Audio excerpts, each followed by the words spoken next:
Some roads are built with asphalt, some roads are built with stone. But in Siberia, some roads exist only because winter arrives, when rivers freeze, when lakes harden, when snow covers the land, when the temperature drops low enough to turn the landscape into a temporary path. Then a road appears, a road of ice. For remote northern communities, these frozen roads can become lifelines.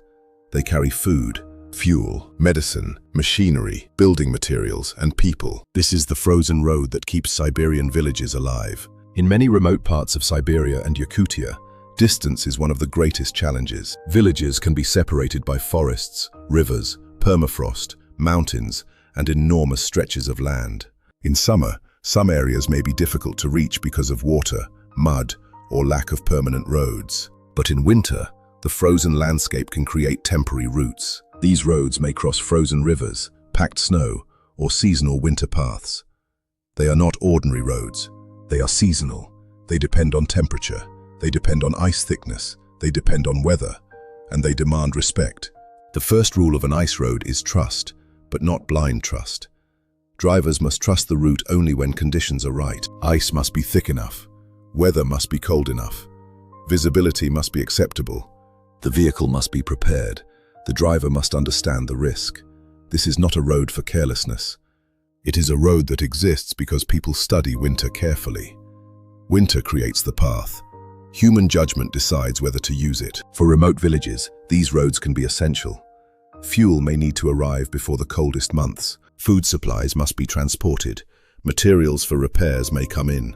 Medical travel may depend on available routes. Families may visit relatives. Workers may move between settlements. The road is not only transportation, it is connection. Without connection, distance becomes isolation. Driving on a winter route is different from ordinary driving. The landscape can be beautiful. Wide, white rivers, frozen forests, blue shadows, low sun, snow drifting across the road. But beauty can hide danger. A driver must think about traction, visibility, temperature, vehicle condition, fuel, emergency supplies, communication, and the possibility of delay. In a city, a breakdown may mean calling a tow truck. On a remote winter road, a breakdown can become a serious event. That is why preparation matters. Drivers may carry warm clothing, tools, fuel, food, water, or melted water supplies, and emergency items depending on the journey. The goal is not fear. The goal is readiness. Because in extreme cold, the road is only one part of the journey. The vehicle must survive. The driver must survive. The weather must allow movement, and the destination must be reachable. Ice roads also create a strange relationship with time. They do not last forever. When winter is strong, the road may be usable. When temperatures rise, the road becomes dangerous or disappears. This means communities may have a limited window for transport. Important goods must move while the road exists. People must plan around the season. Businesses and families must think ahead. In remote Siberia, winter is not only a hardship. Sometimes winter is what opens the road. The cold closes many things, but it can also connect. This is one of the most fascinating parts of northern life. In warmer regions, people wait for winter to end. In some remote cold regions, people wait for winter to make movement possible. Frozen rivers become routes.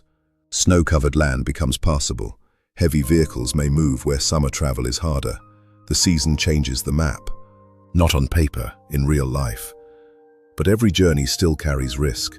Weather can change. Snow can cover tracks. Visibility can drop. A vehicle can struggle. Ice conditions can vary. Experienced drivers respect this.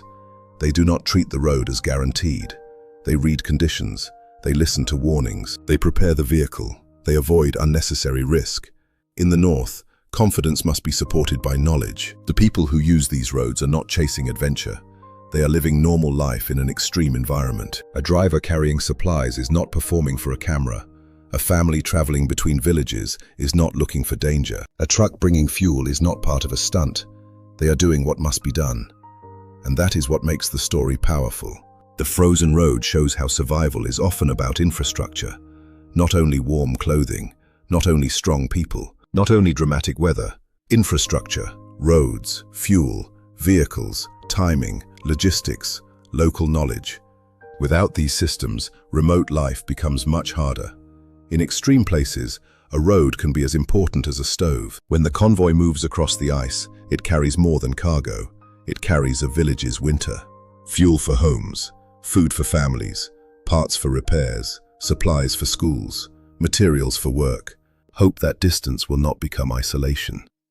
Every tire track on the frozen surface is part of a larger story. People adapting to geography, communities using the season, winter becoming both obstacle and tool. And then, when spring comes, the road begins to disappear. Ice weakens, snow melts, water returns. The temporary path is gone. The map changes again. This teaches a simple truth. In Siberia, some lifelines are temporary, and because they are temporary, they must be respected.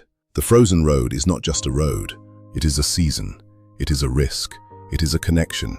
It is a lifeline. And for remote villages, it can mean the difference between isolation and survival. This is the Siberian way. Documentary stories from the world's coldest regions.